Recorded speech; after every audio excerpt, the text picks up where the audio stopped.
Individuals की कमज़ोरी है गुरमत की कमी,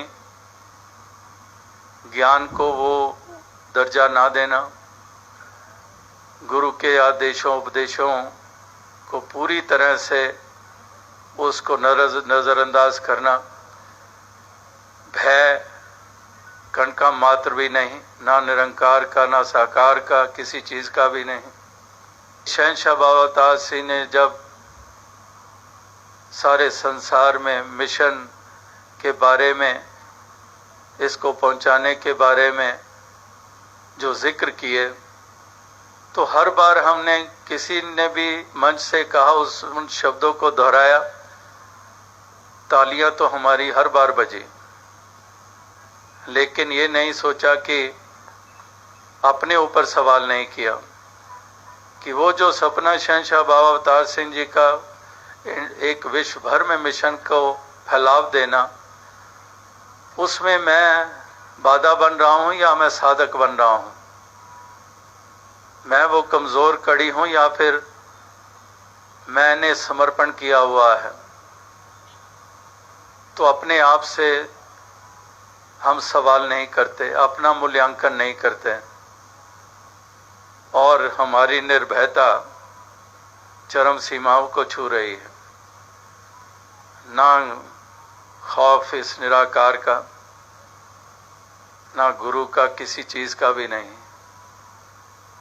तो इस तरह से ऐसे भावों वाले, ऐसी अवस्था वालों को सोचना होगा। कहने को कह देते हैं जी असी मिशन दे हितकारी हाँ, कितनों की जुबानों से यहाँ भी सुनने को मिलता है। असी मिशन के खिलाफ थोड़ी जा सकते हैं, लेकिन जो कर्म करते हैं, जिस तरह से अपने आप को निभाते हैं, वो पूरा साबित करता है कि डायरेक्टली नहीं इनडायरेक्टली मिशन को और नुकसान कर रहे हैं। वो कर रहे हैं नुकसान मिशन का। कह देंगे ऐसा हमारे बारे सोच कैसे सकते हो, तो ये मिशन के लिए नुकसान का नहीं तो और क्या कारण है। और अनेकों ऐसे महापुरुषों ने बलिदान दिए, अपनी जान की बाजी लगा दी, किस लिए? इस मिशन को कायम रखने के लिए, इस मानवता को कायम रखने के लिए। जहाँ पर इतने इतने तप, त्याग और बलिदान दिए गए, तो उसकी कीमत कितनी कुछ डाली गई कि उस दिन प्रेरणा दिवस पर दास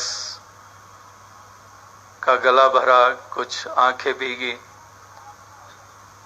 और उसके 1-2 हफ्ते बाद ही कुछ दाएं बाएं से सूचनाएं मिली कि वहां पर भी कोई वो एक दूसरे से टकरा गए हैं, एक दूसरे को ऐसा कुछ बोल गए हैं। और जिसने सूचना दी वो कहने लगा हद हो गई है, कमाल हो गई है, अभी 2 हफ्ते हुए, सारे दिल दहल गए कि आप की जब आंखें भरी, तो इनको इतनी भी शर्म नहीं, यही असर लिया।